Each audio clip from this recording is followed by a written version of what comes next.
বলো কি করতে তো? তুমি যে কাজ করো সেগুলো ভিডিও করে রেখে দিই, তুমি যখন বড় হবে তখন দেখতে পাবে। হ্যাঁ, তুমি কি করো সানি? বা কত বেরি। বাবা কষণ দেবে না? তাহলে দুষ্টু করছো কেন? বাবা কষণ দেবে না তাহলে? তুমি কি বাবার ভয় পাও সানি? সানি এদিকে তাকাও, বাবা দেখো।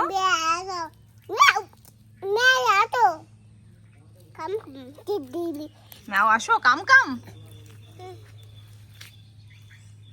আমার গায়ে দিও না বাবা। সানিমণি তুমি তুমি তুমি এইখানে এই যে চেয়ারে কাজ করেছো, দেখাও তো কেমন কাজ করেছো। চেয়ারে যাও, চেয়ারের কাছে যাও, যে কি ডিজাইন করেছো দেখাও।